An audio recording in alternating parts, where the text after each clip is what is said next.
Buenos días, mis hermanos. ¿Cómo están? Desen un abrazo ustedes de felicitación por haber venido en feriado. Y un fuerte aplauso.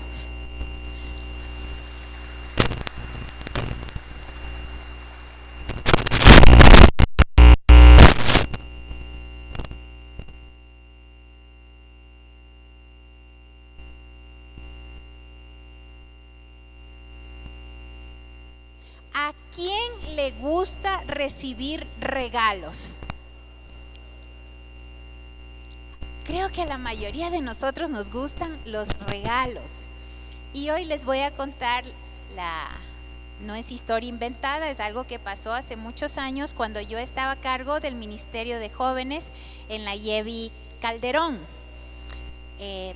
Hicimos un concurso porque queríamos que los jóvenes y adolescentes grabaran en su corazón la palabra de Dios. Entonces, más o menos por el mes de octubre, decidimos hacer un concurso bíblico de quién memorizaba más versículos. Y había un premio que era chéverísimo, era una laptop.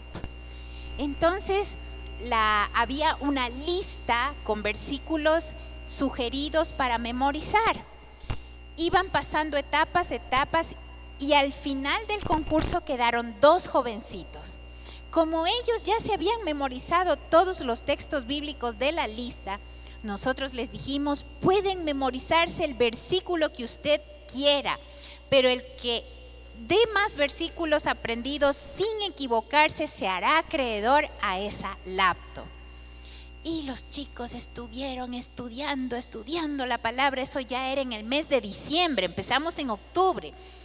Y en el mes de diciembre que habían llegado estos 2 finalistas, el concurso terminaba un sábado antes del culto de Navidad. Y en el culto de Navidad les íbamos a entregar esa laptop. Resulta que los 2 jóvenes se esforzaron tanto y aprendieron muchos versículos. Y habían estos 2 jovencitos, pues voy a decir sus nombres, eran Mati y Emanuel. Qué capacidad de aprenderse los versículos. Pero ya en la final, Emanuel se aprendió un salmo largo con varios versículos y le ganó a Mati. Yo había visto el esfuerzo de Mati, cómo él estudiaba y memorizó la palabra del Señor. Y cuando le ganó Emanuel, a mí me dolió en mi corazón, porque no había un segundo premio, solo había un primer lugar. Y el día del culto de Navidad fuimos a entregar el premio a Emanuel. ¿Ustedes se imaginan cómo estaba Mati? Yo lloraba junto con Mati. Pero bueno, esta es la primera parte de la historia de Mati. Y luego al final yo les voy a contar qué pasó con Mati. Hoy trataremos uno de los temas de la serie de predicaciones sobre las solas de la Reforma Protestante. Y el día de hoy toca la sola gracia. La semana anterior, Juan Sebastián nos dio un resumen bien detallado de cómo fue este proceso de la Reforma Protestante. Si usted se lo perdió, ahí en el internet está el video. Hizo súper bien la descripción de todo el proceso. Pero una de las cosas que vimos es que en ese tiempo en que fue publicada esta declaración de las solas, especialmente la sola gracia, ¿qué pasaba con la Iglesia Católica? ¿Se acuerdan ustedes? Había puesto muchos requisitos para alcanzar la salvación. Y entre esos estaban sacramentos, penitencias, peregrinaciones y la compra de indulgencias. ¿Sí recuerdan que se compraban indulgencias para sacar del infierno o del purgatorio, según ellos, a los que que no alcanzaban ser justificados y ser salvos? Pero luego Lutero, a través del estudio de las Escrituras, que si ustedes han estudiado, antes no todos podían acceder a estudiar la Biblia, solo pocas personas. La Biblia estaba prohibida para el pueblo, pero Lutero había estudiado teología y él tenía acceso a la palabra. Y entonces él se esforzó para demostrar que estas compras de indulgencias no estaban basadas en la palabra del Señor. Lutero demostró que la salvación es un regalo de gracia divina y que el hombre es incapaz de salvarse por sus propios méritos. ¿En qué se basó esta declaración? En el texto bíblico que hoy vamos a analizar. Vamos a ir a nuestras Biblias a Efesios 2 del 8 al 10. A Efesios 2 del 8 al 10. ¿Ok? Ya tenemos, muy bien. Dice la palabra del Señor, yo voy a estar usando la Reina Valera contemporánea, usted sígame en la versión que tenga. Dice la palabra del Señor, ciertamente la gracia de Dios los ha salvado por medio de la fe. Esta no nació de ustedes, sino que es un don de Dios, ni es el resultado de las obras, para que nadie se vanagloríe. Nosotros somos hechura suya. Hemos sido creados en Cristo Jesús para realizar buenas obras, las cuales Dios preparó de antemano para que vivamos de acuerdo con ellas. En primer lugar, vamos a ver qué es la gracia de Dios. A ver, ¿quién me puede decir qué es la gracia de Dios? Un regalo inmerecido. Hemos aprendido que la gracia de Dios es un regalo inmerecido. Pero ¿saben que el significado de la gracia, cuando yo busqué en el diccionario, en el normal, dice concesión gratuita, don o favor que se hace sin merecimiento particular, potestad para conceder perdón o indulto. Potestad para conceder perdón o indulto. Cuando Pablo escribió este texto, en el imaginario de la gente estaba la idea de este emperador romano que a los que estaban condenados a muerte o a un castigo muy severo, ¿a dónde los llevaban? Al Coliseo romano. ¿Se han escuchado eso, no? De los cristianos que eran llevados al Coliseo romano. A veces tenían que pelear con un gladiador muy fuerte, o a veces era metido junto con leones para ser terminada su vida en la muerte. Pero ¿qué pasaba después del combate? A veces el reo que estaba ahí, el prisionero, luchaba tan bien que la gente empezaba a aplaudir y pedía el perdón. Otras veces le caía bien al emperador y él, por su buena voluntad, decidía salvarle. ¿Y qué hacía cuando le salvaba? Así, ¿no, verdad? Y cuando él no quería salvarlo, ¿qué hacía? Y eso era la muerte. El contexto en que Pablo escribió esta carta, en ese tiempo estaba ocurriendo esta imagen del emperador romano dando gracia o quitándola. Pero esta gracia provenía de una autoridad humana y terrenal. El emperador o el público decidían con el pulgar si el gladiador o condenado a muerte debía vivir o morir. Este condenado era liberado de la muerte física o del castigo inmediato. Ahora, ¿qué relación tiene esta ilustración con la gracia que Dios nos ha mostrado al género humano? Primero tenemos que pensar cuál era la deuda que teníamos nosotros. Al igual que los que llevaban al Coliseo romano, que estaban acusados de algo, ¿cuál era nuestra deuda? El pecado. Dice la palabra en Génesis 2 del 16 al 17. Génesis 2, 16 al 17. Dios el Señor dio al hombre la siguiente orden: puedes comer de todo árbol del huerto, pero no debes comer del árbol del conocimiento del bien y del mal, porque el día que comas de él, ciertamente morirás. ¿Y qué hizo Adán y Eva? Se comieron el árbol. Entonces ellos, por su propia cuenta, recibieron ese dictamen de muerte. Ahora, muchas veces nosotros diríamos, pero no se murió Adán, siguió viviendo, tuvo hijos y vino el resto de generaciones. La muerte que experimentó Adán no era una muerte física, era una muerte espiritual. Él tuvo una distancia de Dios, ya no tenía comunión con Dios, esa era su muerte espiritual. Dios no podía negarse a sí mismo, Él había dicho que si comían de ese árbol iban a morir. También en la palabra dice que el hombre que pecare, ese morirá. Dios no puede negarse a sí mismo, y como decía Juan Sebastián, Él es un Dios justo. Y Él no puede ir en contra de su propia justicia. Entonces Él puso el castigo, pero Él mismo estaba buscando cómo remediarlo, porque Él amaba mucho al ser humano. La gracia de Dios se manifestó plenamente a través de Jesucristo, quien sufrió, murió y con su muerte pagó nuestra deuda y nos reconcilió con el Padre Celestial. A diferencia del emperador romano, la gracia proviene exclusivamente de una autoridad divina y trascendente de Dios.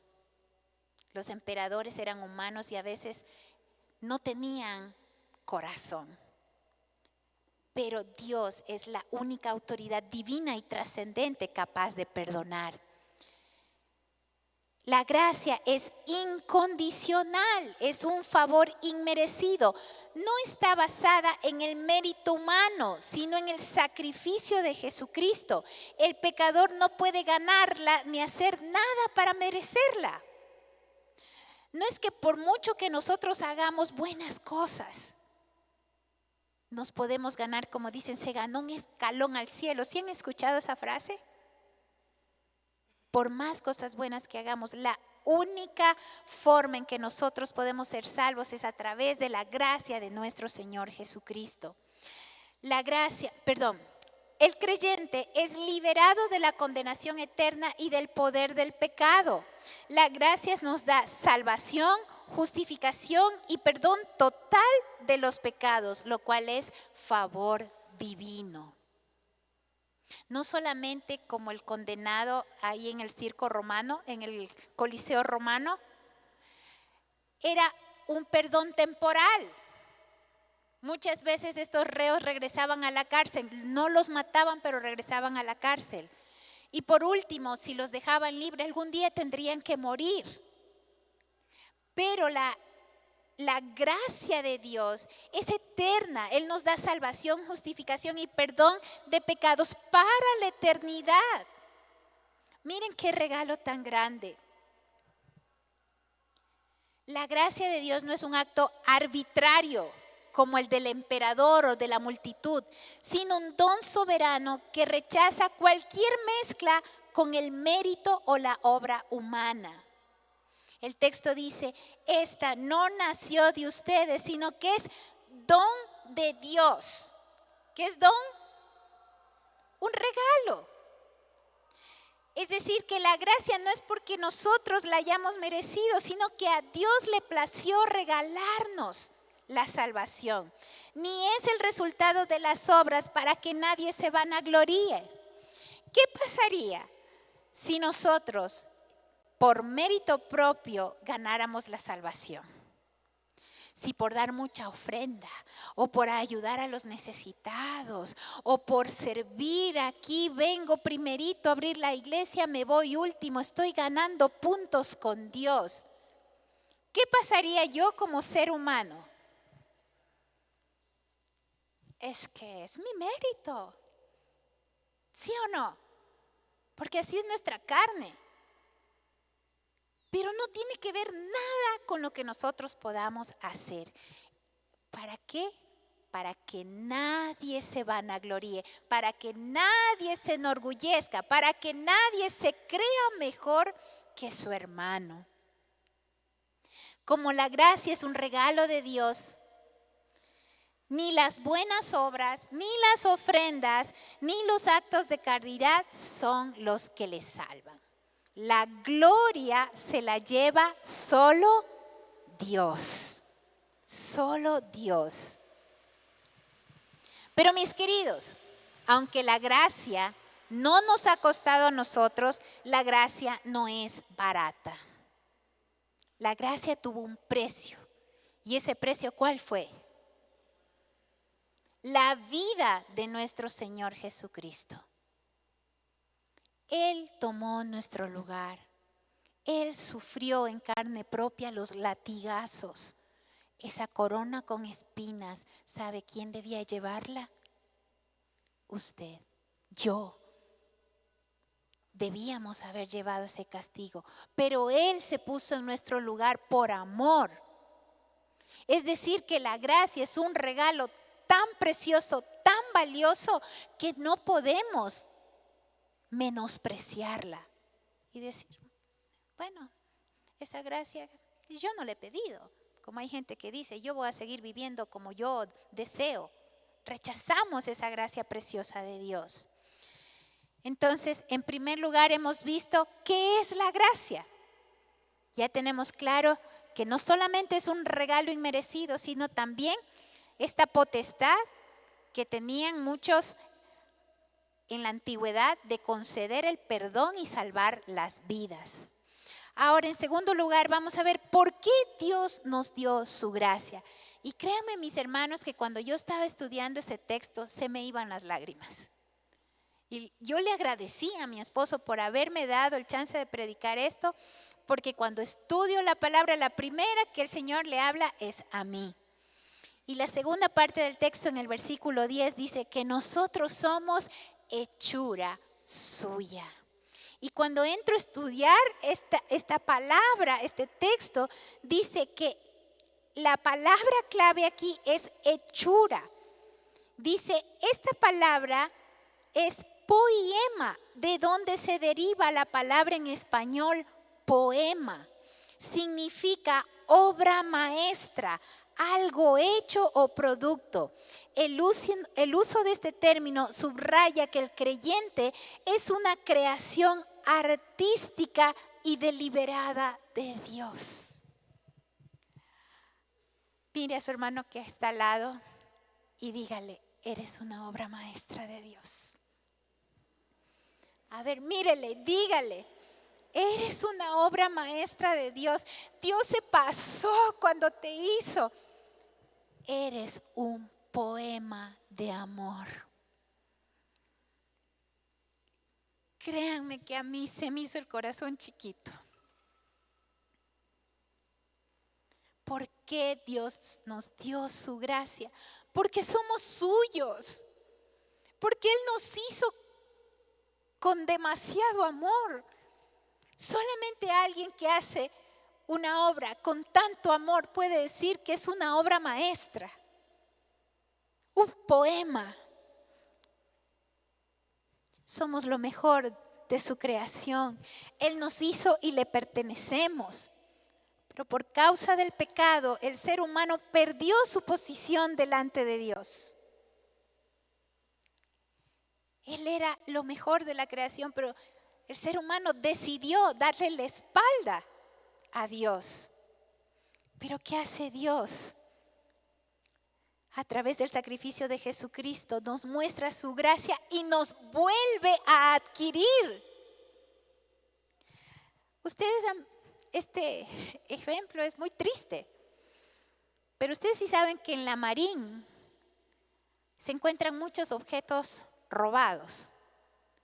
Y hay personas que cuando les roban su casa o sus pertenencias, donde primero van es a la Marín a ver si encuentran lo que les robaron.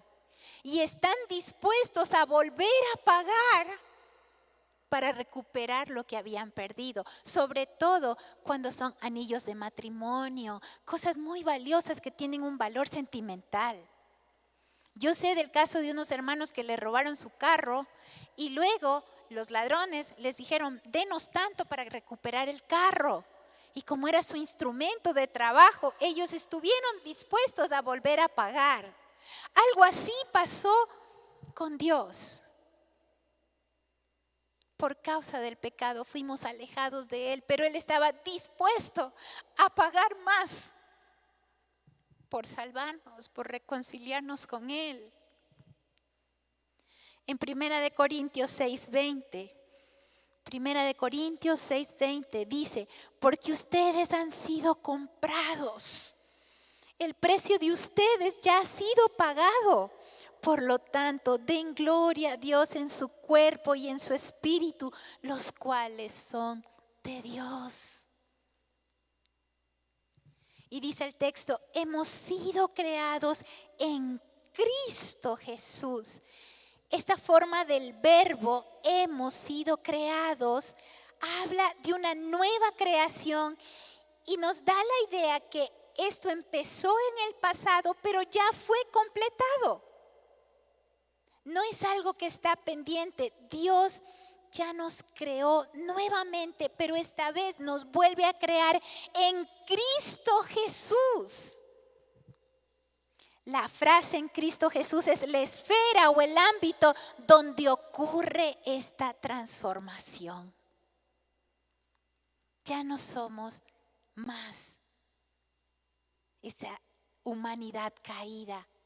Dios nos compró y nos vuelve a crear en Cristo Jesús. ¿Pero para qué nos vuelve a crear? Y vamos al punto 3, que es el propósito de la gracia de Dios. En el versículo 10, terminemos de leer, dice, hemos sido creados en Cristo Jesús para realizar buenas obras, las cuales Dios preparó de antemano para que vivamos de acuerdo con ellas. Cuando el texto dice para realizar buenas obras, la preposición para indica propósito u objetivo. La nueva creación que Dios ha hecho en Cristo Jesús tiene un fin, realizar buenas obras. Pero no dijimos que las obras nos salvaban. Las obras no nos salvan. Las obras son el resultado, el propósito de que Dios nos haya dado su gracia. Este es el resultado inevitable de la salvación por gracia. Las obras son la evidencia de la fe genuina, no su causa.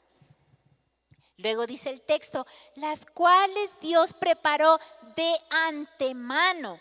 Preparar de antemano también significa predestinar. Esto significa que las buenas obras que el creyente debe realizar no son accidentales. Cuando usted estaba en el vientre de su madre, Dios preparó estas buenas obras que usted iba a hacer en Cristo Jesús. Y uno a veces dice, pero si yo no aporto en nada. Me acuerdo hace muchos años que le preguntaban a un joven cuál es su talento. Y él decía, yo no tengo talento para nada. ¿Será que Dios se equivocó con nosotros y a unos sí les dio y a otros no? Dice que Dios nos predestinó para que hagamos buenas obras. No para salvarnos, sino para ser testimonio de la gracia de Dios. Dice, para que vivamos de acuerdo con ellas. Cuando decimos vivir o andar, como dicen otras versiones, es una metáfora. Quiere decir cómo vamos a llevar nuestra conducta, cómo va a ser nuestro estilo de vida. Eso quiere decir vivir o andar. El propósito final de la salvación y de las obras preparadas de antemano es que el creyente profese una vida de santidad y servicio siguiendo el camino que Dios ya ha trazado. Entonces, la gracia no es un regalo porque sí. Tiene un propósito que es que nosotros hagamos buenas obras que ya estuvieron desde antes predestinadas que nosotros íbamos a hacer. ¿Para qué? para evidenciar la obra de Dios en nuestras vidas. Entonces, ¿ya queda aclarado? No es que las obras nos salvan. Las obras son evidencia de la gracia de Dios. Y todos nosotros que hemos sido creados de nuevo en Cristo Jesús, hemos sido creados y predestinados para hacer esas obras. Ahora póngase a pensar, ¿qué será que Dios quiere hacer a través de mí? Quizá yo soy muy chiquito, yo no sé hacer muchas cosas. ¿Qué será que yo puedo hacer? Y les cuento, hace muchos años, cuando yo era una adolescente, había una hermanita en la iglesia muy pobrecita. No tenía dinero. Y en una Navidad, ella nos llevó regalos a mis papás, que eran pastores en la iglesia, y a nosotros. Regalos como una peinillita, un jabón. Me acuerdo que a mí me dio un perfumito así, de esos que venden en las ferias, así. Y cuando ella nos empezó a dar esos regalos, nosotros le dijimos no, porque ella tenía mucha necesidad, era de escasos recursos. ¿Y saben lo que nos contestó ella? Nos dijo, recíbanlo, no me quiten la bendición.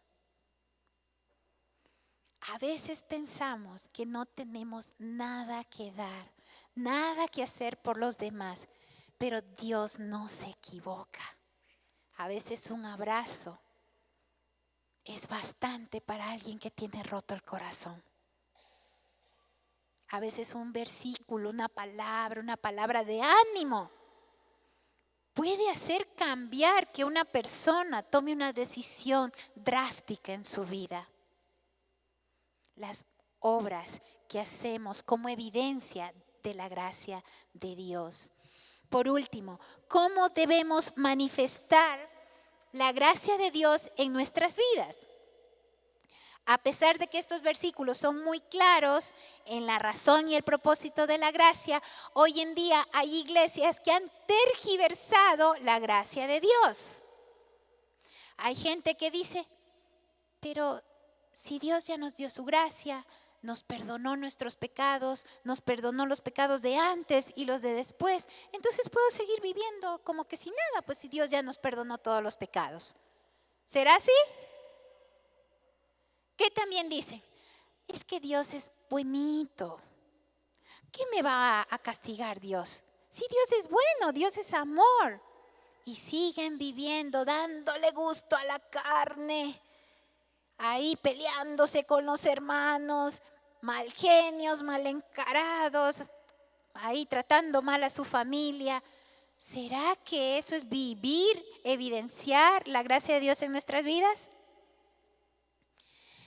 Yo estuve buscando en la palabra y les voy a leer los versículos de qué se espera de la gracia de Dios en nuestras vidas, porque la escritura es muy clara. En Romanos 6:15. Romanos 6:15. Dice la palabra de Dios. Entonces, ¿qué? ¿Pecaremos porque no estamos bajo la ley, sino bajo la gracia? De ninguna manera. Ahora, yo estoy leyéndolo así, pero cuando Pablo escribía esto, yo creo que él estaba muy molesto, porque ellos sabían el sacrificio de Jesucristo y habían ya en ese tiempo gente que decía que como no estamos bajo la ley, sino bajo la gracia, entonces sí podemos pecar. Pero Pablo le dice, de ninguna manera. Vamos a 2 de Pedro 3:18. 2 de Pedro 3:18. Dice la palabra del Señor, más bien crezcan en la gracia y el conocimiento de nuestro Señor y Salvador Jesucristo, a quien sea dada la gloria ahora y hasta el día de la eternidad. Amén. ¿Qué dice? Que debemos crecer en la gracia. A ver, ¿qué dice? Que debemos. Y en el conocimiento de nuestro Señor Jesucristo. ¿Dónde conocemos más del Señor Jesucristo? en su palabra, viniendo a escuchar la palabra de Dios, estudiando en la ruta de crecimiento, en los hogares, en los Gedeón, aprendemos más de Dios. Pero mi querido, si usted piensa que solo con venir el domingo aquí va a aprender, estamos perdidos, mis queridos. Así no crecemos. O usted se va a la escuela un día a la semana y ya aprende todo en la escuela, en el colegio, en la universidad, yendo un día a la semana o estudiando un día a la semana. No, tenemos que esforzarnos por conocer más del Señor y vivir en la gracia. Tito 2, 11 a 12.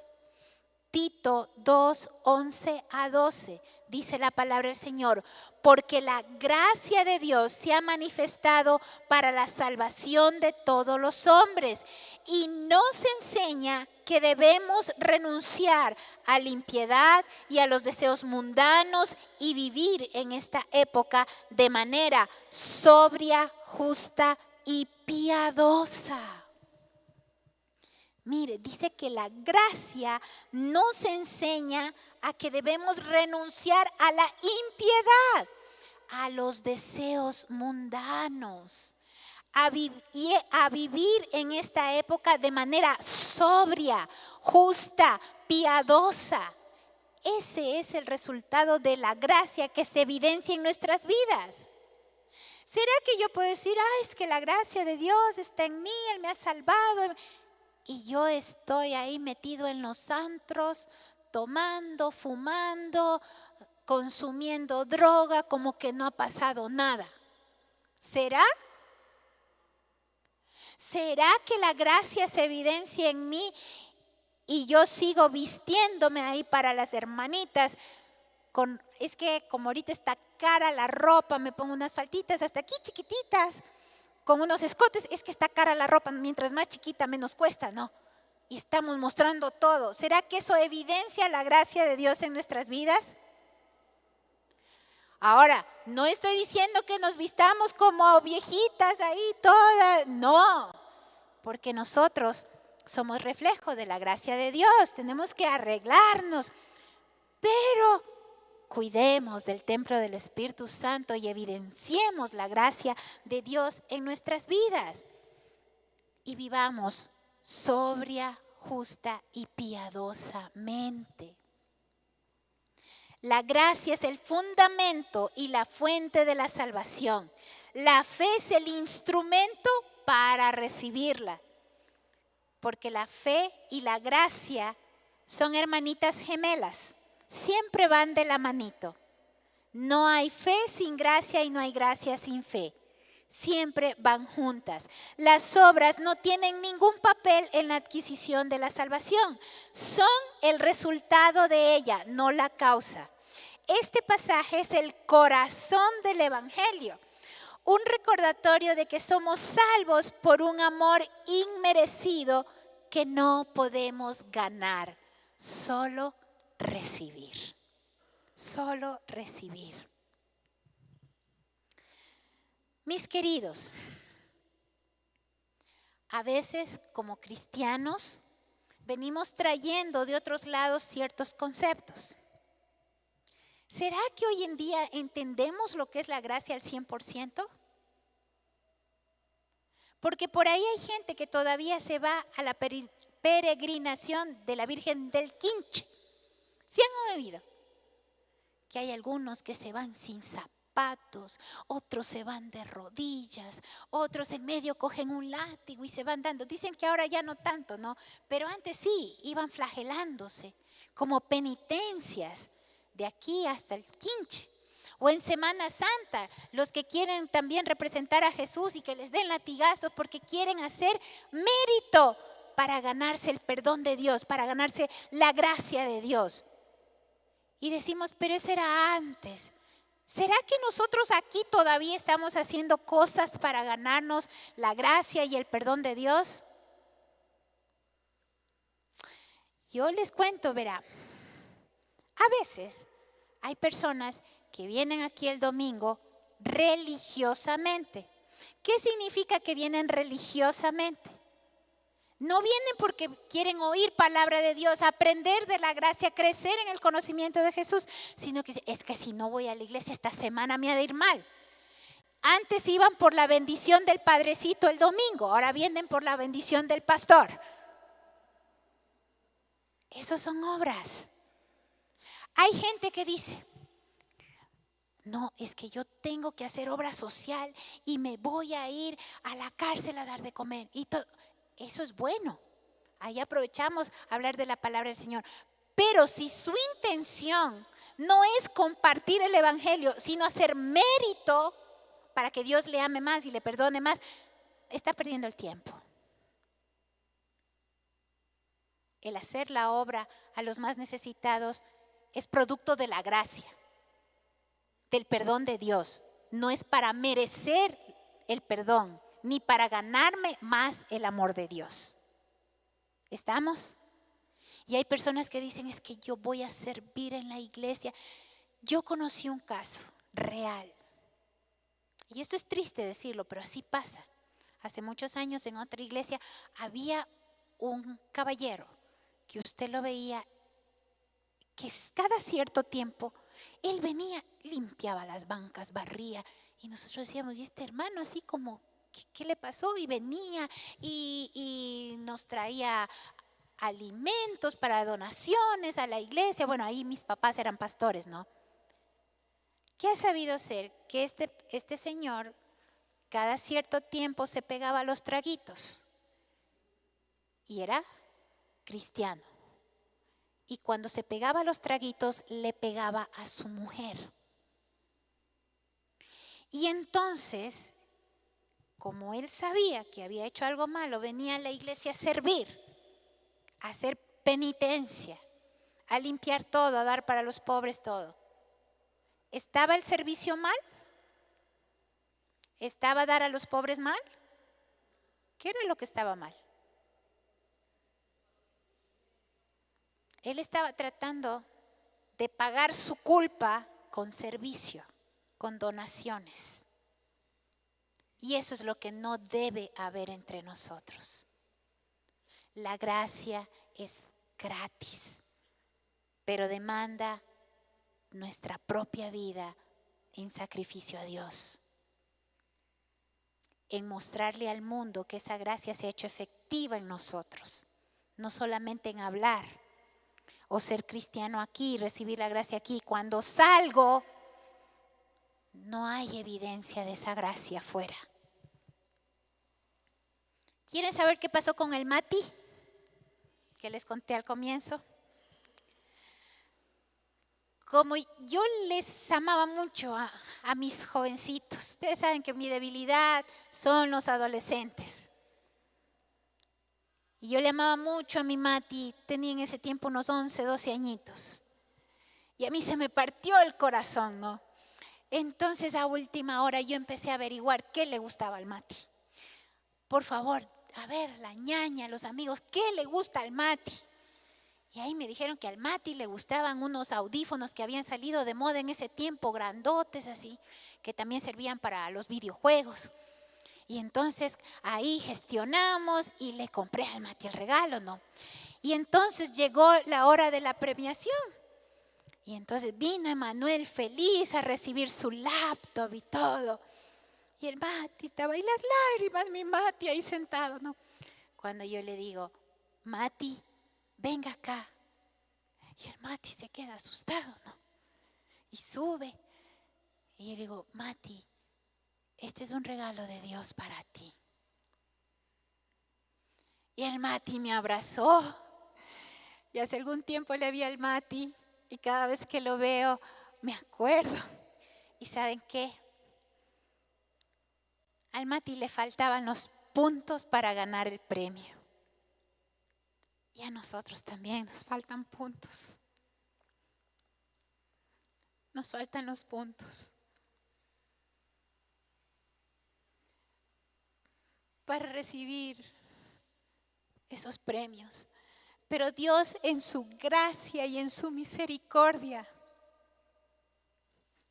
completa lo que no dimos. Cubre lo que no alcanzamos. Y no solo nos ha regalado la salvación, su gracia todavía se manifiesta hoy en día en nosotros. ¿O no le ha pasado que usted va a un lugar donde ya le dijeron, ahí tratan mal, tratan a la patada, y usted va y le tratan bien? Eso es la gracia de Dios. A usted le dijeron, ¿sabe qué? Se le acabó el plazo para pagar esta deuda y si no paga va a perder todo lo que tiene. Y de pronto por ahí alguien le dice, yo te presto. O la persona a la que usted le debe le dice, le voy a dar más plazo. Eso es gracia de Dios en acción. Hace poco yo empecé a hacerme exámenes médicos en el seguro social.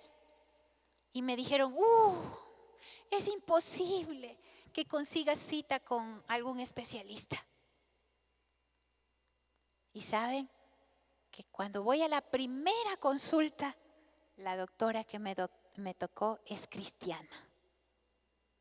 Y ella me ha ayudado a gestionar las citas.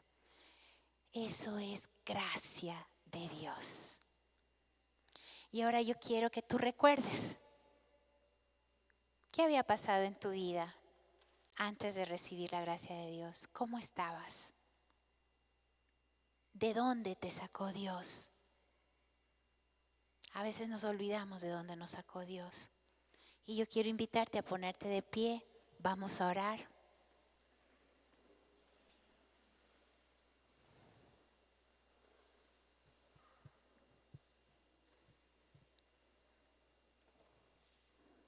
Padre amado,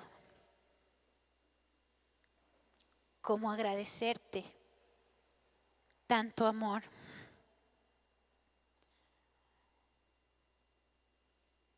Señor, si tú nos miras como tu obra maestra, como un poema,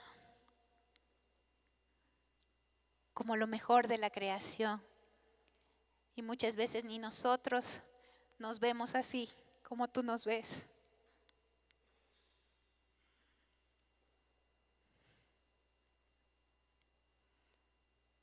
Gracias, Señor Jesús, por sufrir en tu carne, en tu cuerpo, en tu alma, todo lo que nosotros debimos haber pagado. No merecíamos, Señor, tanto amor. Nada que podamos hacer compensa tanto amor, Señor.